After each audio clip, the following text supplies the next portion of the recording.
Gridiron Grinder! Hut hut hike! All right, here we go. It is Tuesday night, Gridiron Grinder time nonetheless. I'm Ryan. With me, as always, is my buddy James. Just a couple of dudes talking about what's going on in the NFL each week.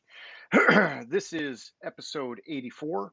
And with the big game being this past Sunday, we thought for tonight we'd do Name That Stadium to kick things off like we always do. Then our recap of the news, which is really just for the past couple days. And then we'll spend most of the time talking about Super Bowl 56. And when we're done with all that, we'll wrap things up with question of the week. So, with all that being said, how's it going tonight, James? It's going good. How's it going with you? It's going good, man. It's going good. I like that we're doing it earlier in the week, so the Super Bowl is still fresh in our minds, and hopefully that gives us plenty to talk about. So, okay, let's kick it over. Let's do some Name That Stadium action. And so, this is the part of the show where anybody who's watching, you can see James is out there traveling the country. Every week, he's got a different stadium in his background. And basically, we're just asking our viewers that if you think you know what stadium that is, hit us up in the comments section. First person to get it right will get a shout out next week's show. James, I can see that you've upped the ante a little bit this week. It's a little trickier than most weeks, in my opinion. But why don't we go back to last week? I got to ask you, like I always do, where were you at and what was your inspiration? Well, I was at SoFi, and the inspiration should be obvious. It was leading into the Super Bowl, so same thing I did last year, leading into the Super Bowl. I went with the only home stadium of the week, and that was SoFi this year. Nice. So you did a very appropriate thing, is what you're telling me. There Pretty was much. no trickery, and that's good. Because from here on out, there are no home games, and so this is where it gets interesting. So yeah. Okay, cool. Well, let's move things over. Let's do our recap of the past week. And so, like I said, we're just going back to this past Friday. Um, there's not been a ton of stuff that's happened. I think most of it we're going to talk about as we talk about the Super Bowl. But there's a few things that we can hit on. I saw, post Super Bowl news with Joe Burrow. They're saying he suffered a knee sprain, which is a good thing. He's not going to need any kind of off-season surgery. Man, that way that the leg twisted and the way he screamed, that looked pretty fucking painful to me. Good thing it's nothing big, man. Yeah, really. I mean, it was obvious something happened. What was that? Was that third quarter? Yeah, I think it was in the second half, and it was like shortly after Stafford had that like rolling of his ankle, and I thought, man, I thought that was another one for sure was going to be an injury, and hey, they taped it up. He came right back in, looked like he was good to go. So Yeah, so with Stafford got injured, as like, I wasn't as concerned about it because I thought from that point on, Rams were going to rely more on defense. Thought, and then Burrow getting hurt, I was like, and that's a concern. oh yeah, that would have been huge, man. That would have been a big swing. But he got back in and kept it interesting, so that was good. Other injury related news, I saw DK Metcalf.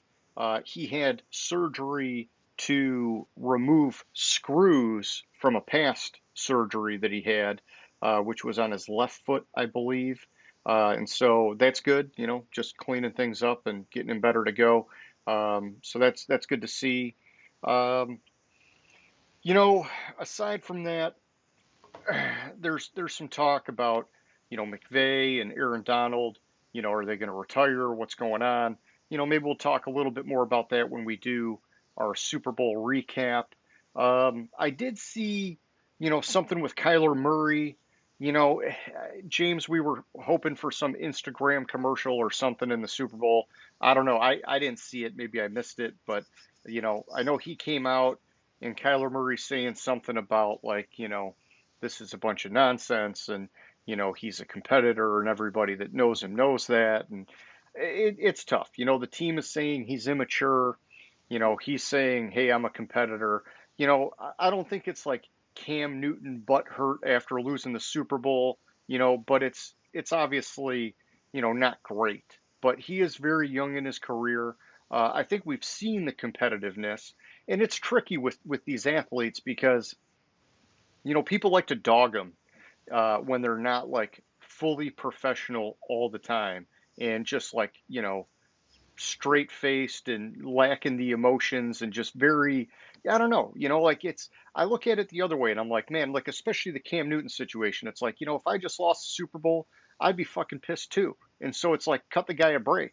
Kyler Murray, end of the year, things fell apart for him. He wasn't fucking happy about it. They had a great freaking white hot start to the season. And so, it's tough. It's like, yeah, I get it. You want him to be, I don't know, maybe play ball with the media a little bit more, be a good role model, this, that. I don't think there's anything wrong with showing the emotions. It's just, you know, people are critical of it. Yeah, at today's day and age, it's just getting ridiculous. Anything and everything happens. It's like you go to social media for validation, and you go to social media just to rag on people. It annoys me. I did read something along the lines of like his scrubbing of his Instagram account had to do with the fact that he was upset or embarrassed by by getting beat so bad against the Rams and this and that. But it's just I agree. He needs to show a little bit of maturity on his side, because he does a lot of immature type things. Yeah, I gotcha. Yeah, and I know you've been on like the critical side of it with him, but it's tough. I guess all I was getting at is I can see it both ways, Mm-hmm. and some of that stuff comes in time. It comes with age. The maturity is not always there when you're a 20-something-year-old guy. So, got to keep Very that in true. mind too. Okay, so that's kind of all I had news-wise. Was there anything that you wanted to hit on from these past couple days? There was something that popped across my feed or piqued my interest, but now I'm not finding it. Okay. Oh, it was Adrian Peterson. Apparently, he was arrested at LAX, coming off a flight because him and his wife got into an argument where he took her wedding ring off her finger on the plane. Oh, geez. But the latest on it was the LA district attorney's not gonna press charges, or won't charge him for the Okay. incident. Yeah, I did see something about that, but I didn't catch the full story. It did remind me, he had that incident years ago when he was with the Vikings where he got in trouble for like hitting his kid, and they were saying that it was like a discipline thing, like he was like hitting him with a switch, and man, it sounded pretty brutal, but you know, he didn't like get like some severe punishment from the league or whatever. And so I don't know. I don't, you don't know what happens unless you're there sometimes. But yeah, this would be number two of him in the media for putting his hands on somebody. So uh, Yeah, I think was he suspended for like 4 games or something like that when that happened. I Like it's it long led enough it ago I can't remember. it led to, like, for some reason I remember it being one of the like main reasons why he ended up leaving the Vikings, because Okay. they ended up cutting him, I thought. Yeah, all I know is it wasn't a Ray Rice. We're gonna pull you out of the league for a while. It was whatever it was, not nearly as severe. So it was the remainder of it was 2014. Wow, it was that long ago.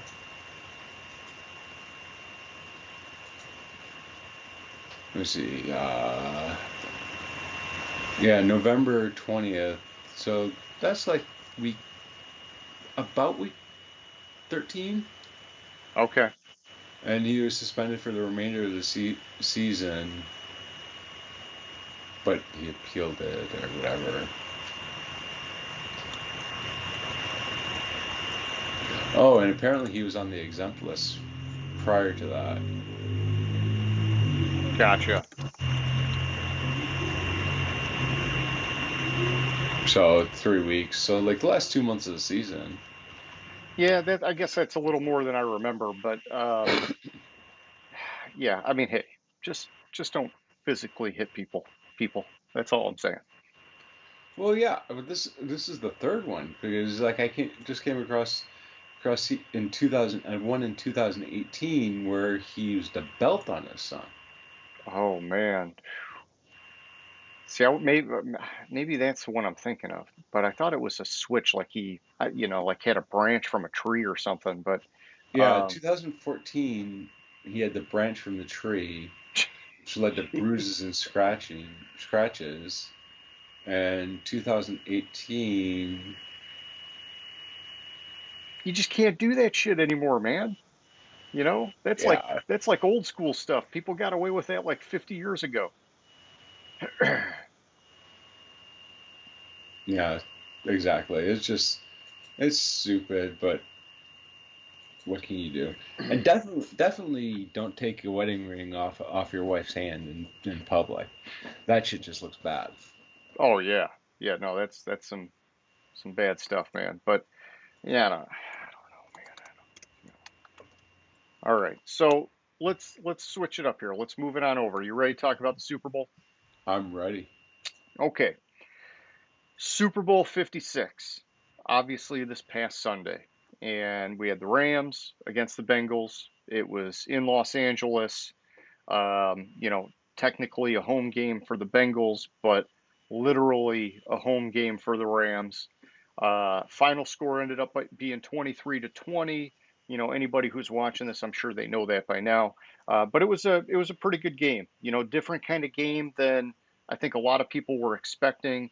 It had some parts of the game that definitely moved slow, and then it had parts of the games where things kind of sped up and then sputtered out again.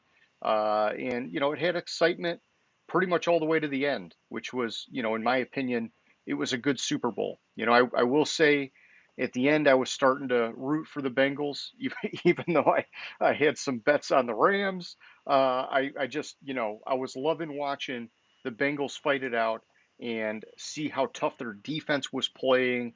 I mean, they completely shut down the Rams running game. I mean, it blew my freaking mind, man. Um, but good game. And so, I've got all sorts of notes. They're kind of just jumbled together. And we can just kind of go back and forth talking about what we saw, what we liked, what we didn't like, all that kind of stuff. And I will just say this it had 112.3 million viewers, which is the most since 2017. And so it was a popular Super Bowl.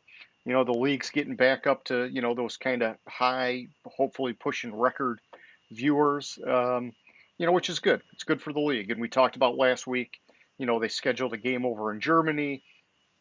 I'm glad that it's not going the other way because for a few years I was starting to wonder if this next generation of people just wasn't going to be as into it as our generation and before. But it looks like it's latching on, so that's good.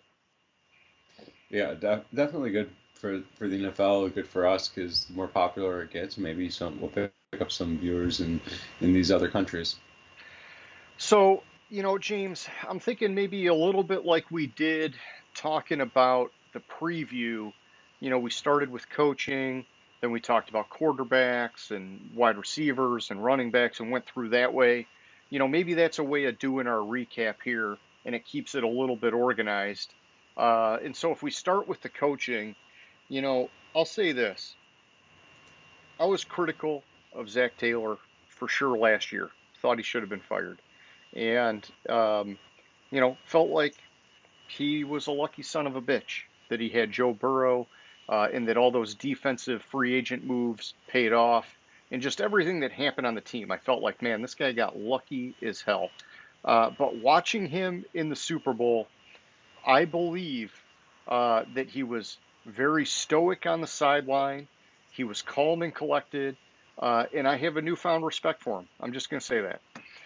McVay, on the other hand, he was a squirrely SOB the whole game, which we expect. That's just how he is. That's his style. He always looks anxious. He's always running around. Um, you know, I thought his play calling was a little bit questionable at times, to be honest. especially the way he kept running up the gut. I know some of those runs they were trying to get outside and they were contained, but it just seemed like he could have been more creative. I thought they could have done some things, maybe do some sweeps or some tosses or some things like that. And it just seemed like it was up the gut or pass, and it ended up working. They got the win, but I thought for such a creative, offensive minded, sort of guru, we were going to see a little bit more than what we saw. It was, in my opinion, kind of a plain vanilla offense from the Rams.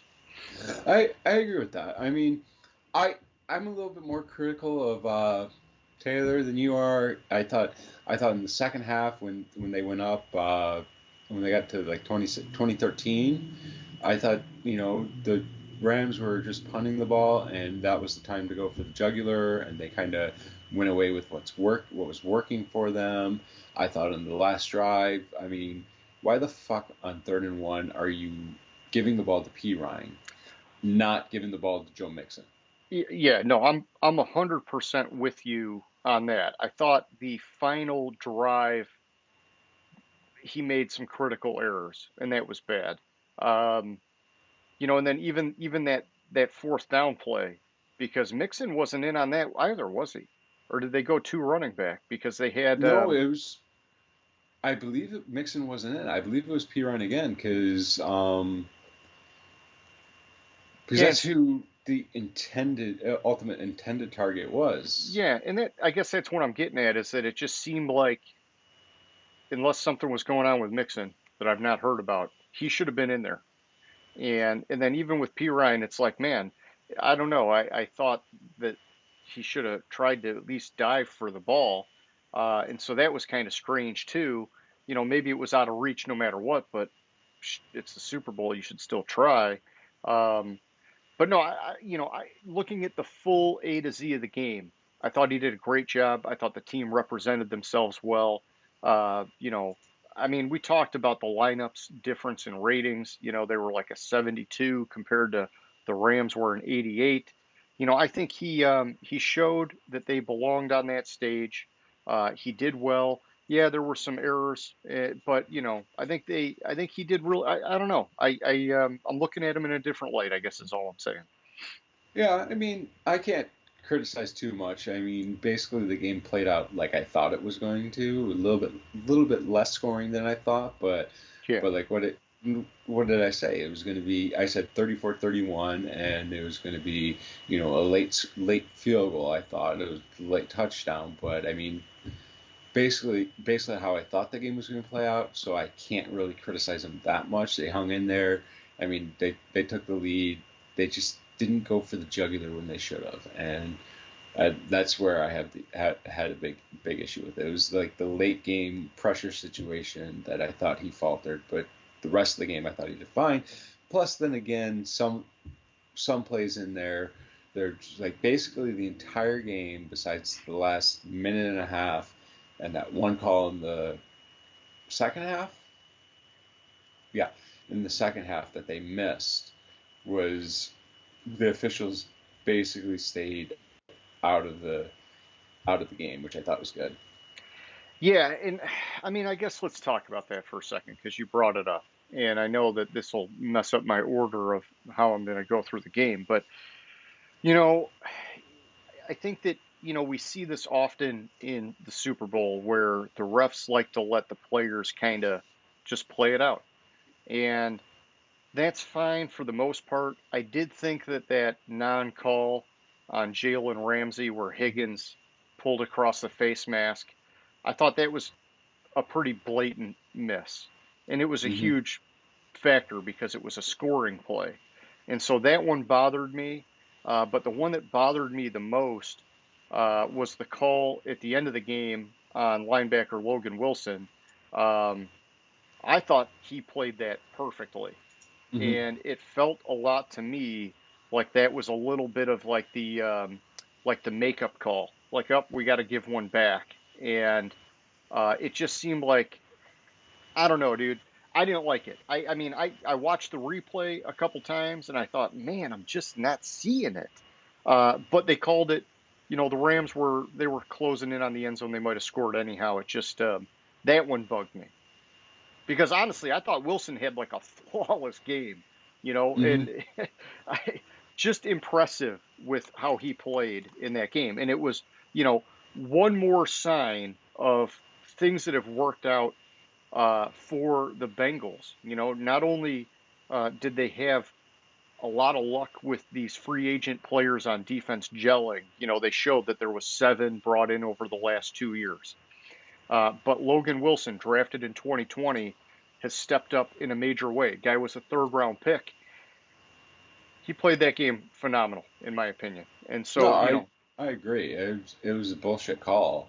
Um, it was a complete bullshit call. But who's?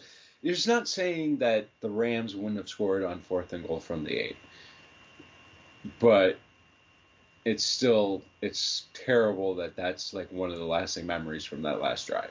exactly. You don't ever want something like that to taint it. And it just, to me, it gave me a little bit of a bad taste in my mouth. But, you know, that's the nature of the game. Not everything gets caught. You just gotta, or not everything's right. The Ramsey thing was not caught. This one maybe shouldn't have been called. But it's all right. The way it ends is the way it ends, and life goes on. Um, so I don't know. I'll take us back. You were talking about the penalties. We were talking about the passing game before that. I'd say both passing games were pretty good. Hmm. Stafford ended up putting up 283 yards. Burrow put up 263.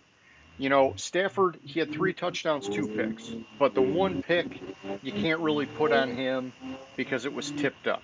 And, when that happens, it's anybody's guess what's going to happen with that ball. And so I don't put that one on him too bad. That one he had in the first half, though, that one bothered me because I thought, geez, man, it's the Super Bowl. You don't need to be cavalier like that, especially they were controlling the game like fairly well at that point, and he just like lofted one into the end zone. I don't know. I get it. You want your receiver to fight for it and all that. It just when it doesn't go the right way, it makes you look bad.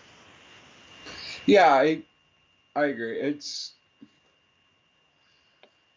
when that interception in the first half happened, I turned to the wife and I said, "Oh, Stafford's up to his old shit again." Yeah, And it's like it's frustrating, but they overcame. They didn't. It didn't really hurt the Rams because the next series Cincinnati punted. I thought I thought Burrow was hindered a little bit. I thought he was hit way too many times, and that yeah. affected Burrow a lot. Like I was surprised how well his stats actually ended up in the game, especially seeing as though he was sacked 7 times. Yeah, and they kept him clean for most of the first half. It was in Hmm. the second half that defensive line adjusted. They were going heavy on one side, and that was freeing up Aaron Donald coming through the line. And then, since he just had a hard time readjusting, or I guess countering to the Rams' adjustment, and that ended up being a factor for sure in the second half. Um, and then, in other passing news, you had Mixon, his first career pass goes for a touchdown. That was pretty cool. I like seeing that. That was fun. And then the Rams, Cooper Kupp had a pass, tried pulling a little, sort of like a Philly special play, and tossed it over the head of Stafford, which, you know, I'll just tell you my opinion. I'm glad it didn't work because I don't like when you steal someone else's thunder like that. But also, I think Stafford would have got smoked, Mm. and that could have been bad. That defender was coming in fast, man. And let's not forget, Stafford is more cut from the Tom Brady cloth in terms of athleticism than he is from the Nick Foles cloth. And so I don't know, just you call that play and you get whatever happens. I think they got lucky he didn't catch it because it kept him in the game. So just my Yeah. opinion. Oh, I agree. When I saw that play, I was like, no, I didn't see that right. There's no way I saw that right. Yeah. Yeah, I saw that right. What the fuck? Yeah, no, and I mean, that was like one of the few, in my opinion, creative plays that McVay dialed up. And to me, it was a weird one. It's like, man, you got Cooper Kupp, you've got all these different running backs. I know OBJ went out, but you had him a little bit in the first half. I just thought there would have been more, and yeah, I know they were on their third string tight end, but that guy actually looked pretty decent. I thought they could have done something with him, but it's all good, man. Yeah, I didn't he get hurt too though at some point? He might have later in the game, but he towards the end, I mean, he was a factor. He had, I don't know what did we have here? Hopkins 4 for 47, pretty solid, man. Yeah, it's not that bad. It's just for some reason I thought I remembered him getting hurt. Maybe I was remembering incorrectly. Okay. Well, yeah, and let's talk about the receivers. Let's just kind of move it down that order. And so, with the Rams, I mean, you got a couple big stories. Cooper Kupp, he did great. He was 8 receptions, 92 yards, 2 touchdowns. And Not the he on MVP. what's that? Oh, sorry, Tourette's kicking in. Not Oh, the MVP of the Super Bowl. okay. Uh, it's so, Kupp also had that one rush, which was like a critical play towards the end to keep that drive alive, which ended up being their game-winning drive. Um, Phenomenal player, man. I mean, he put the team on his back for that final scoring drive for the Rams. The other big receiver news was obviously OBJ. Uh, Solid first half, 2 receptions, 52 yards, and a touchdown, and then he got hurt on a non-contact sort of play. He was going to catch the ball, and his knee had something happen. It sounds like he tore his ACL, is what they're saying now, which that's typically a pretty lengthy recovery. And Well, so, that's the same ACL that he just recovered from. is it? I thought it was the other one. I thought they were saying that he injured this one a few years ago, actually playing against Cincinnati. I thought I thought that was I thought it was the same ACL. I mean, it was what 2021, 2020 ripped it when he tore it. Anyways, I for some reason Okay. I thought it was the same one, but Hey, I could be ain't no wrong. thing. Ain't no thing. Um, yeah. So while you're looking at that, I'll just move over and talk about the Bengals. T. Higgins was the man, 4 for 100 and 2 touchdowns. Jamar Chase, not too shabby himself, 5 for 89. Didn't get in the end zone, but I think it was a solid game for him. And then Tyler Boyd, his was the one that was a little dicey. He went 5 for 48, but he did have a drop later on in the game. Basically turned his head up the field and dropped the ball. Not ideal. Those kinds of things, they can just change the momentum of a game. They change I don't know, just the groove that your team's in. Ultimately they didn't get it done anyhow, but that was a tough drop for him. Um, and then their It tight was the end. same. It was the same ACL. Okay. Well, thank you He for tore clarifying that. week 7 of 2020. He tore his left knee, and in Super Bowl he tore his left knee. Oh, okay. All right. Well, hey, now we know. Yeah, and then Uzoma, however you say his name, the tight end, he had 2 for 11. I was kind of hoping he'd be more involved, but we knew he was coming off the injury, and so it was questionable how much he was going to be involved in the game. So either way, receivers did well for the most part. It was a good game there. I was in the game getting a little bit pissy as the game went on after OBJ went down and they were talking about, you know, oh, Stafford not having the weapons. And, it was almost like they were like feeling bad for him. And it was kind of like, come on, guys, like this is the Rams. They got a stacked team. He lost OBJ. Okay, I get it. Uh, Higby was out. I get it. But they got gifted OBJ after Robert Woods went down earlier in the year. And if they're that good, make it work. How many of these quarterbacks win the Super Bowl with no name wide receivers. Tom Hmm. Brady basically invented it like 20 freaking years ago. Like I didn't like the pity party on Stafford. That's all I'm saying. Yeah, the only year that Tom Brady had big name wide receivers, he lost in the Super Bowl. It was Yeah. when he had Moss and fuck, I forget who else he had Yeah, on that team. Moss, that was like a record year, and yeah, they didn't get it done, man. The Giants shut him down. But all right, so let's move it over. Let's talk about the running game. And, I already kind of hit on it a little bit for the Rams. I mean, they just got bottled up that whole game. Cam Akers, 13 carries for 21 yards, man. Good for 1.6 yards a carry. Horrible. Just not good. Darrell Henderson, 4 for 7. Good for 1.8 yards. And it didn't get better from there. Stafford tried getting in on it, had 3 for 6, so he had 2 yards a carry. It was just, there was nothing going. And I give a lot of that is credit to the Bengals defense. Their line played great. They got good pressure. Their linebackers played great. But I also, that's where I was telling you, I knocked McVay because I didn't see a lot of creativity out of that offense.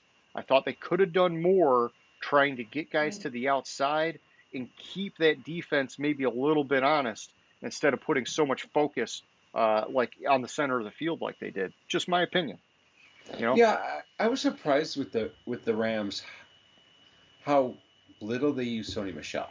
Like they barely used him at all. He wasn't Yeah. targeted. He had what, 3 carries, 2 carries.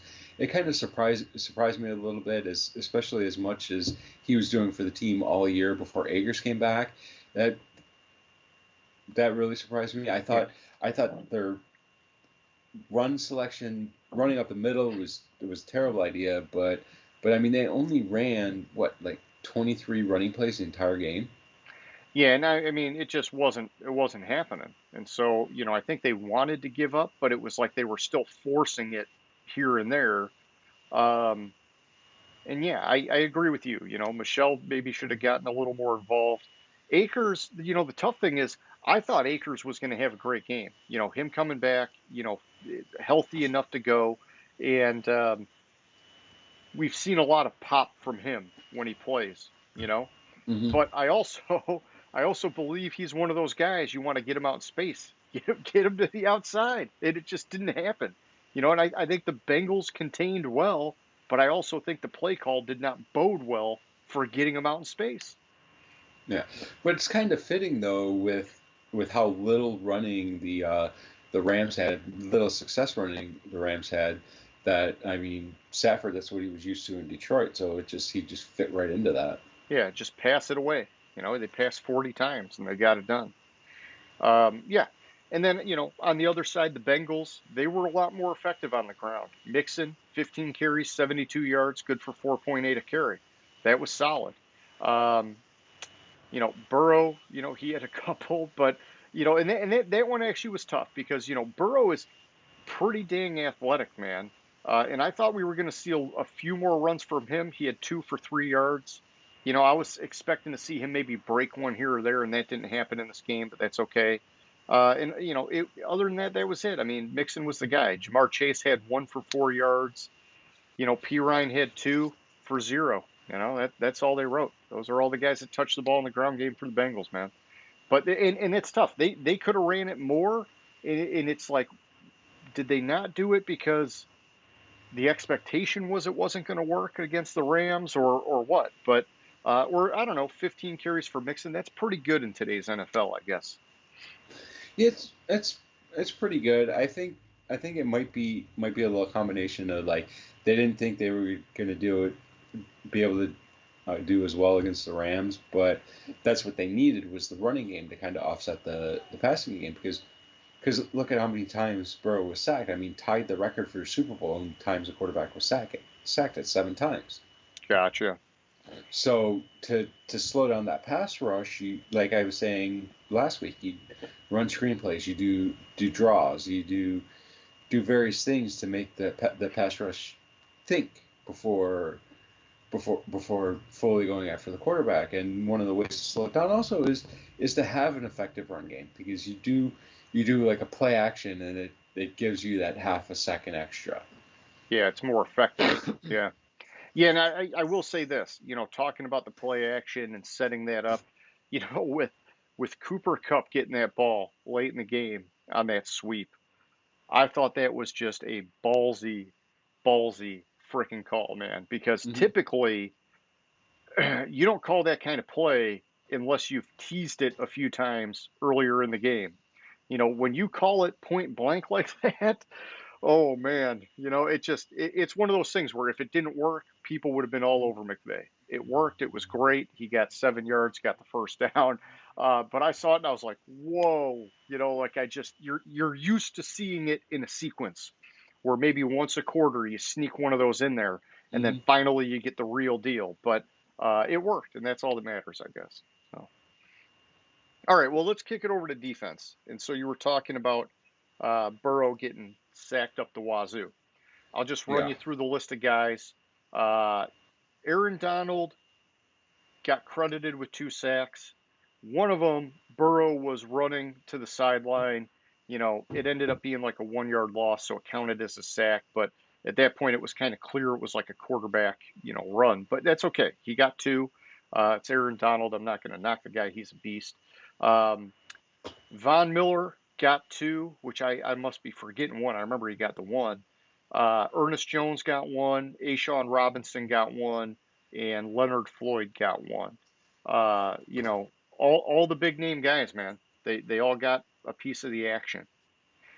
Yeah, And I then, remember hearing. Yeah, I remember hearing earlier today or not earlier today, yesterday they were talking about Von Miller ended up with 2 sacks, and I was like, I agree with you. I don't remember the second one.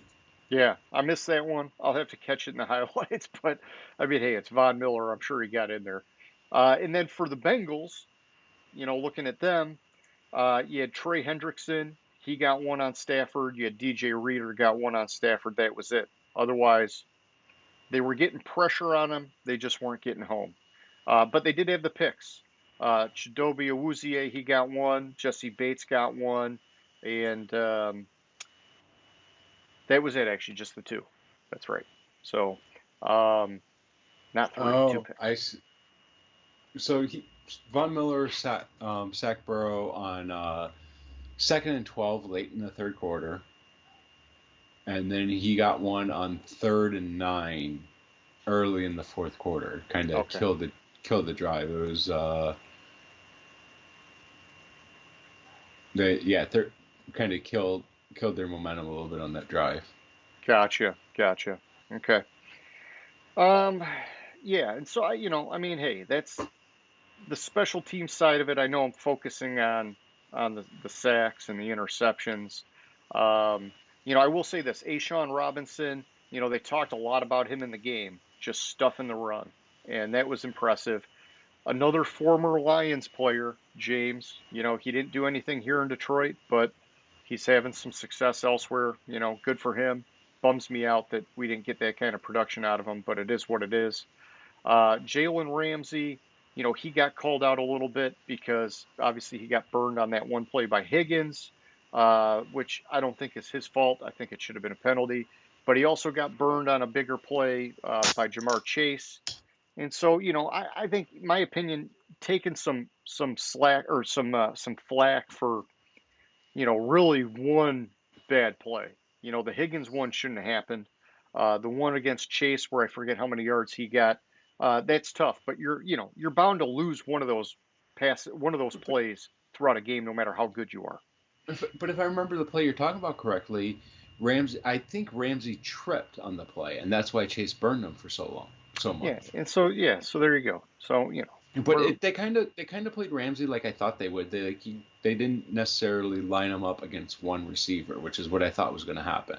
I thought they yep, were going to kind of do it by formation or do it by keys they're seeing, and not really just say, okay, you're on Chase to go stop him. yeah. Which I thought was interesting. I thought if they would have just put him on Chase, possibly he would have been burned a lot more because I think Chase is just that much better. Yeah, Chase is, man, he's a rare talent, man, and he's only going to get better. I mean, just watching, you can see his physicality. You can just he reminds me in some ways, different James, I know. but in some ways he reminds me of DK Metcalf. He just Mhm. looks like he is physically superior to anybody around him, man.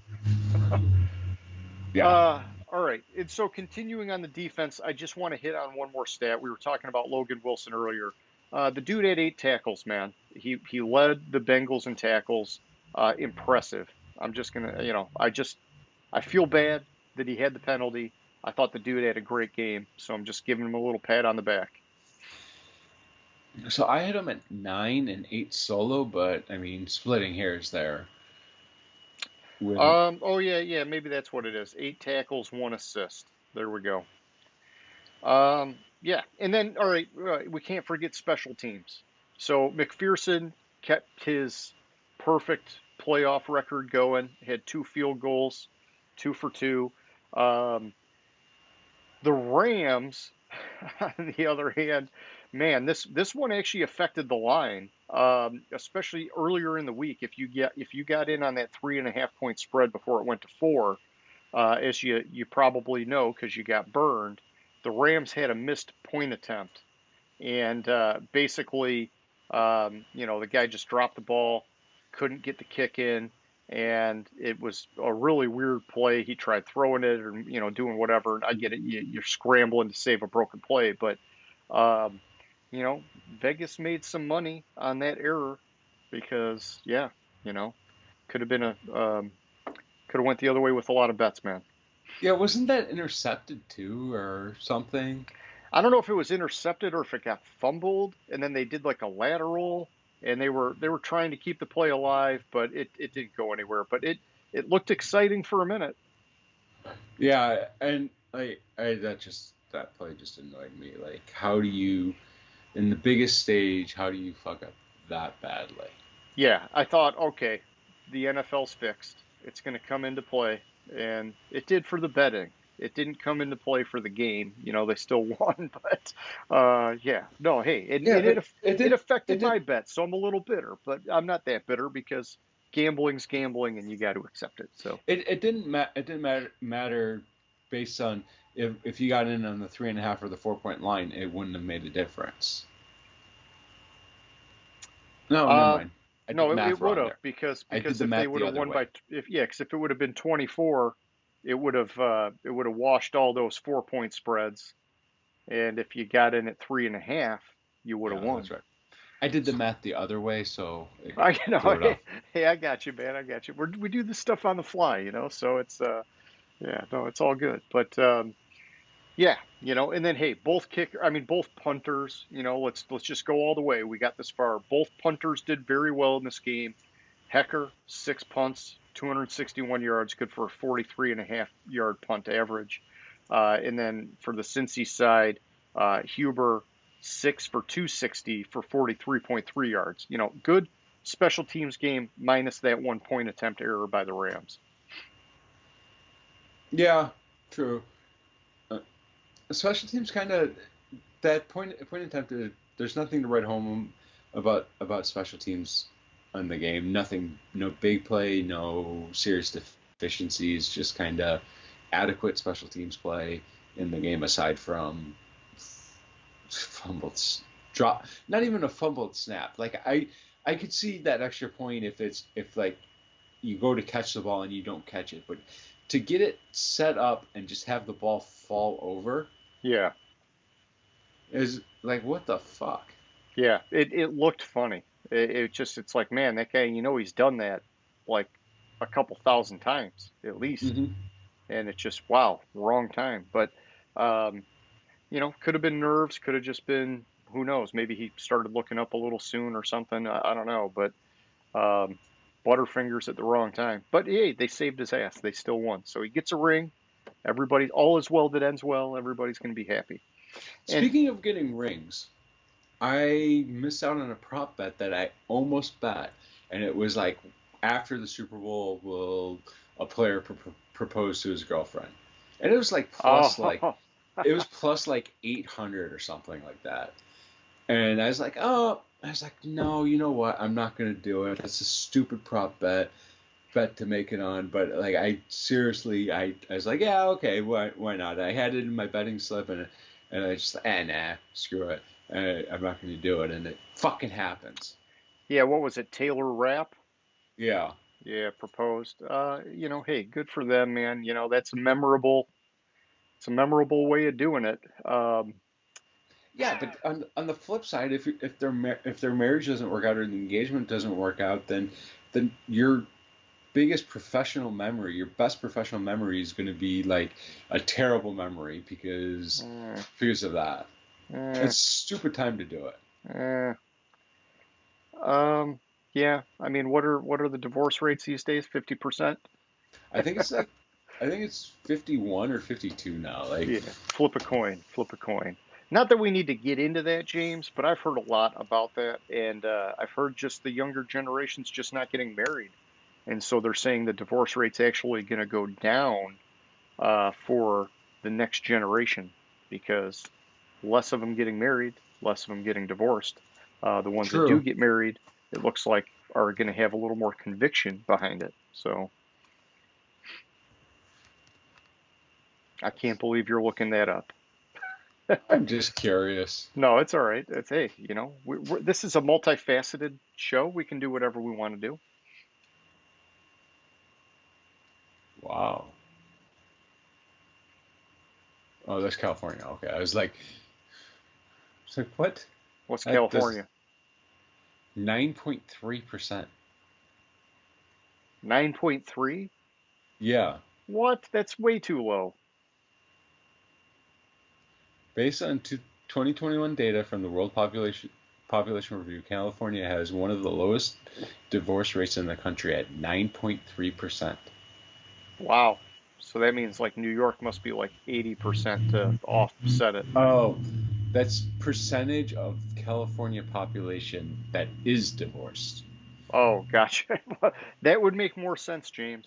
That would make more sense. Yeah, that makes a lot more sense. All right. Well, hey, whatever. You're playing around with that. I want to get back to the game recap and just talk about some of what's next.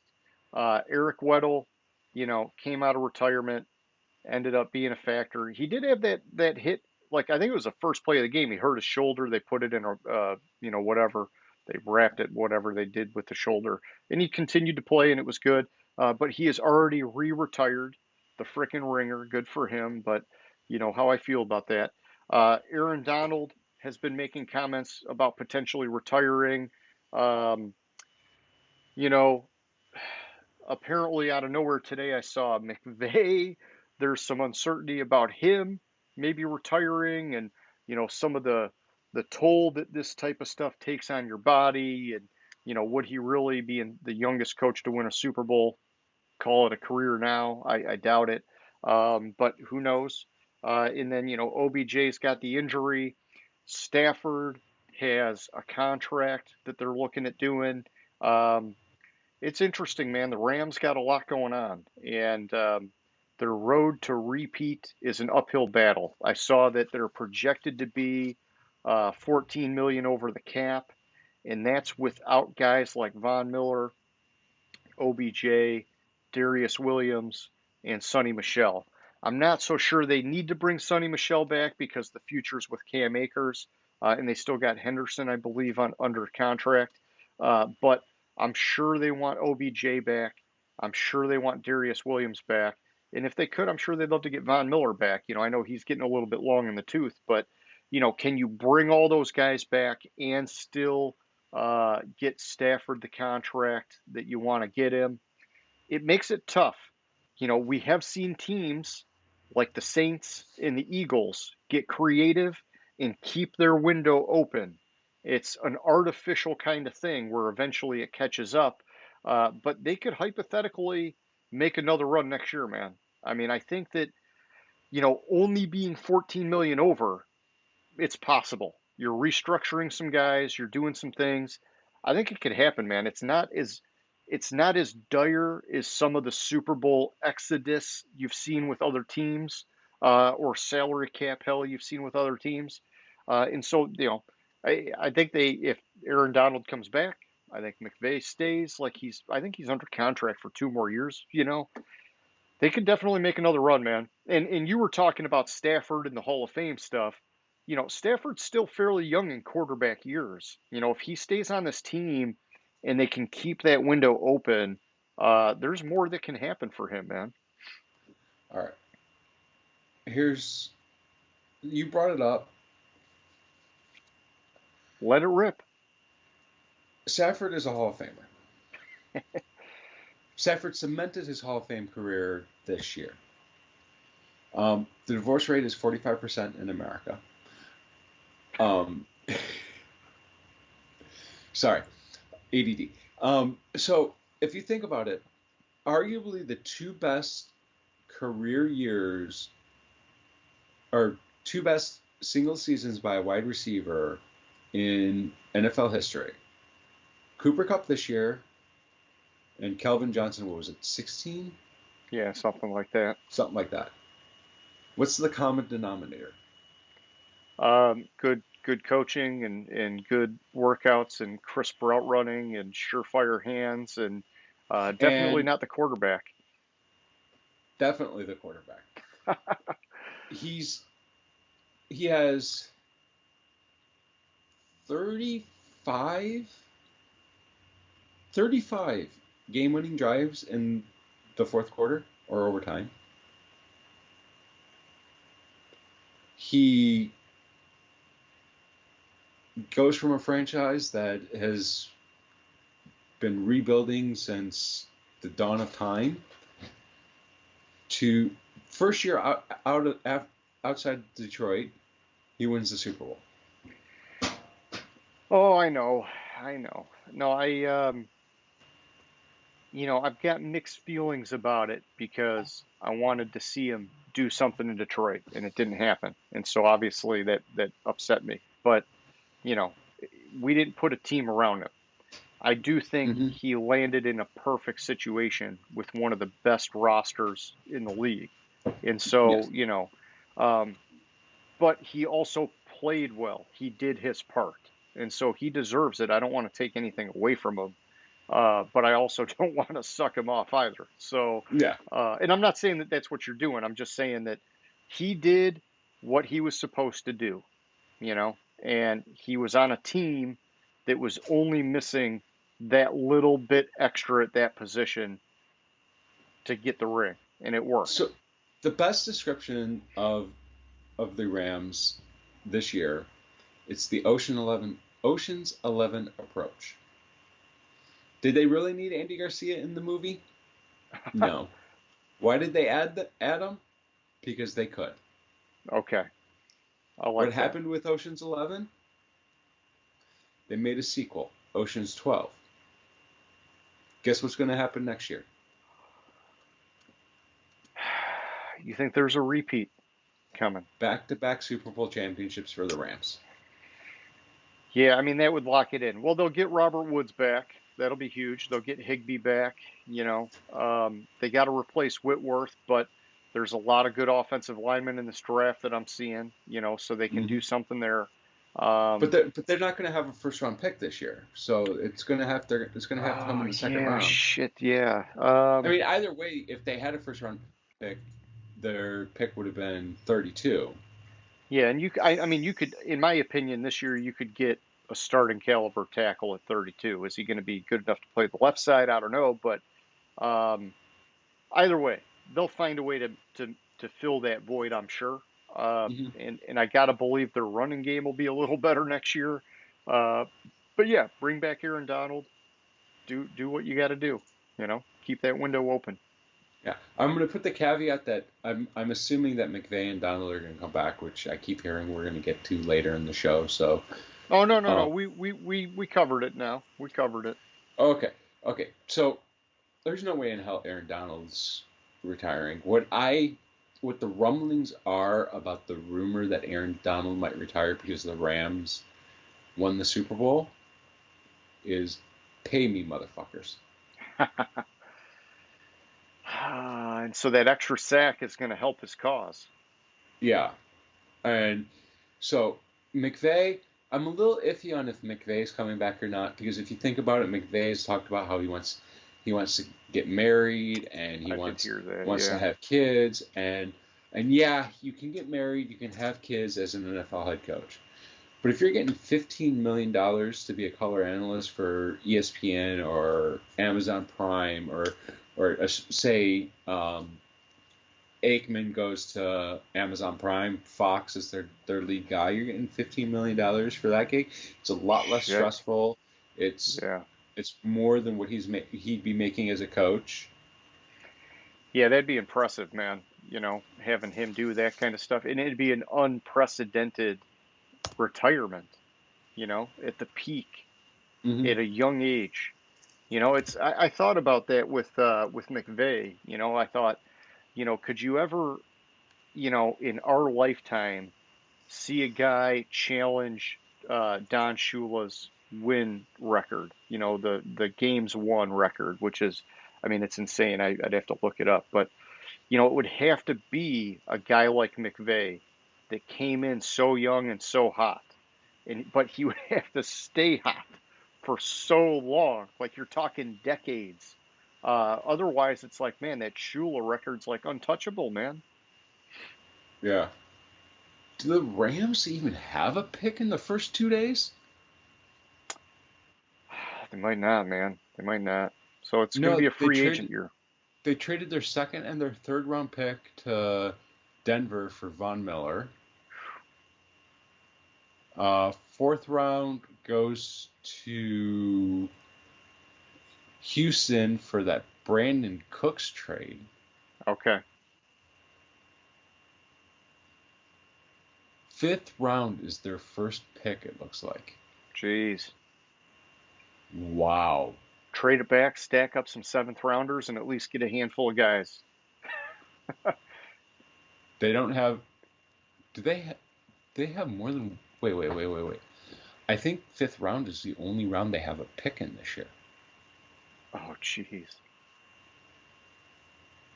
They're going to have to trade some guys for picks. Or just do it all in free agency. Okay, they have a fifth rounder and they have two seventh rounders. That's got to be one of the thinnest drafts if nothing else changes. I mean, they'll probably get some compensatory picks and whatever, but we'll see. Yeah, that can't be. Wow. That's crazy. All right, so I'm just gonna hit you with the question of the week. Because we talked about what's happening next for the Rams, and if you're not ready to switch over, that's fine. But for question of the week, I do want to ask you, what do you think are the chances of the Bengals getting back within the next couple of years? And we could kind of look to the future for the Bengals like we just did for the Rams, but wrap that up to wrap up the show. And so, do you have anything that you want to cover as our recap of the Super Bowl before we move to the question of the week? No, I don't think so.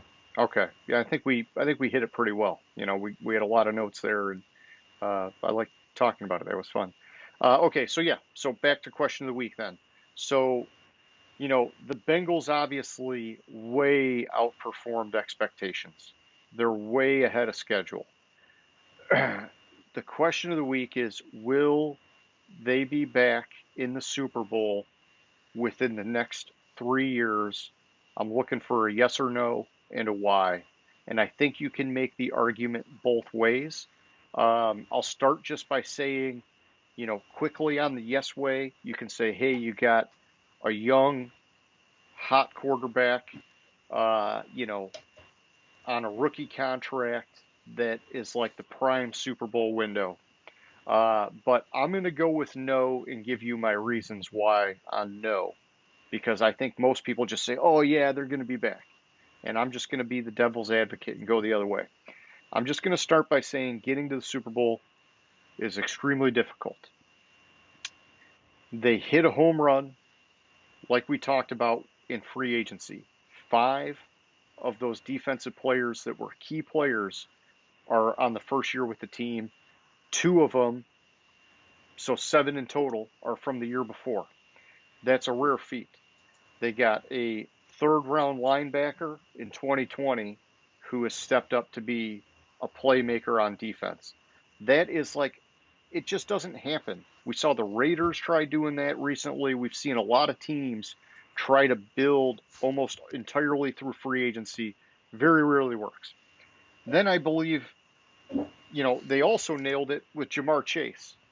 And they did get, I know later in the draft, what's his name, Carmen Jackson or whatever, they got, a good offensive lineman too. And so that was solid.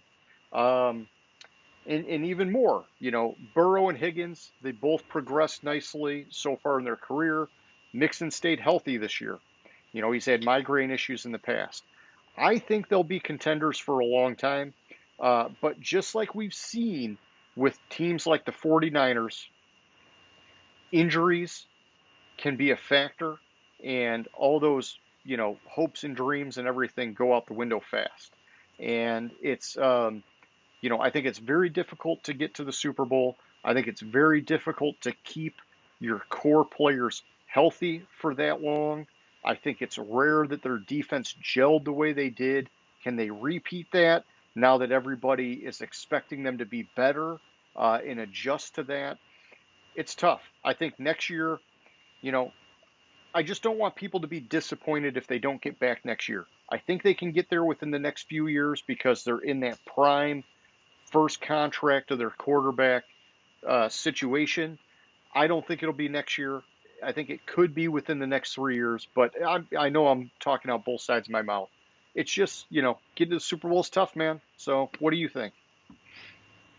So when you first asked this, I looked up their opponent. And my first thought was, who are their opponents next year? And it was like, wow, that's a fucking tough schedule. Okay, I haven't even seen it. Why don't you run me through it? So they match up against the AFC East. So Buffalo, Miami, New England, and the Jets. Buffalo's a really good fucking team. Miami's on the up. The Patriots, yeah, pretty good team. Other two conference opponents, Kansas City and Tennessee. And I get it. They beat like a bunch of these teams this year, but can they do it again coming off the Super Bowl when everybody's gunning for them now? So the interconference is against the NFC South, which goes in their favor. They have Atlanta, Carolina, the Saints, and Tampa Bay. All these teams possibly. Yeah, that's getting soft, yeah. Pretty soft. But their extra game next year is at Dallas. Yeah, that's another tough one. And you go after it this year. You look at their division. Baltimore this year, with all those injuries, was a shell of themselves. They'll probably not have those injuries next year. And for years to come, Baltimore is going to be one of the preeminent teams in that division. Will they make it to the Super Bowl? If they keep winning the division and keep having to match up against Kansas City, Tennessee, and Buffalo no matter what, that's going to be really fucking tough. And then also having that extra game be against the winner of the AFC or NFC West, be against the Rams, or be against Green Bay with Rodgers, if Rodgers is still there, or be against, well, whoever wins the South, that doesn't fucking matter. Be against, what division am I? Dallas, like next year. It's going to be a tough road the next 2-3 years. They're young, but I think they caught lightning in the bottle this year. Yeah. And the circumstances hit just right. I think they have to seriously address that offensive line this year. I understand, I flipped over on the Cooper Cup, not Cooper Cup, Chase, drafting Chase. Mm-hmm. I flipped over on drafting Chase. That's what was the perfect pick for them this year to make the Super Bowl. Right now, going into the offseason, NFL.com in their power rankings have them going into next year as the fourth best team in the league, behind the Rams, Kansas City, and Buffalo. Yep. Yeah, so they're And third in the AFC. they're third in the AFC, and that's a tough road to hoe when you have to go up against those teams, and you're going to have to go to Kansas City. You're not going to always win at Kansas City. You're not going to always win on the road in the playoffs. Yep. Heck, this was the first time in franchise history. This year was the first time in franchise history Cincinnati won on the road in the playoffs. If they get one of those years, like 2 years from now or 3 years from now, where they just lightning strikes a second time for them, maybe, but I don't think it's very likely. Yeah. And this is assuming that Rodgers stays in the NFC. If Rodgers goes to the AFC, then then it's just one more hurdle. Yeah, exactly. I hear you. So I don't think it's likely. I don't think it's going to happen. It could, but they would just have to hit everything right at the right time. Yeah, and you often see that Super Bowl slump from the losing team. And so for this next season, it looks like it's setting up to be that way if they've got that tough of a schedule. Mm-hmm. And so nobody's got a crystal ball, but, I just brought it up because I just want to manage people's expectations that just because they pulled it off this year doesn't mean that all of a sudden we got a new powerhouse team. The Chiefs are still pretty fucking good. The Bills are still pretty fucking good. I would list them as a powerhouse team in the AFC or in the league, but they're not quite good enough, especially with that offensive line, to be able to beat these teams the other three consistently. Yeah. If they address the offensive line, they're young enough to where it could happen, and they have guys under contract for enough time before they really get into cap hell or have to start paying these people. But I don't think so. Well, yeah, and that offensive line is a key thing. Burrow can't keep taking this many hits, or it'll end like it did last year. And so you got to protect him at some point. All right. Well, hey, that's cool. We were mostly on the same page there, which I was expecting maybe you would take the other way. But, I think you and I, with some of these things, we are aligned, which is good. All right. So let's, I don't know, man. I'll have to look back at what we did last year after the Super Bowl. But we got to come up with an agenda for next week. Otherwise, man, it was another good show, in my opinion. Definitely. Any closing thoughts, James? No, I think I hit them all. Okay, cool. Well, so for anybody who's watching, we hope you liked what you saw or heard if you're listening via podcast. If you did, hit us up with a like or a thumbs up, whatever platform you're on. And if you haven't already, hit that subscribe button. That shit helps us out. We would appreciate it. James, like always, man, it was a great time. Can't believe the Super Bowl's gone. But we'll have some fun dreaming about things in the off season here as we look to the next season. Yeah, definitely. All right, man. Take it easy. Gridiron Grinder. Hut, hut, hike.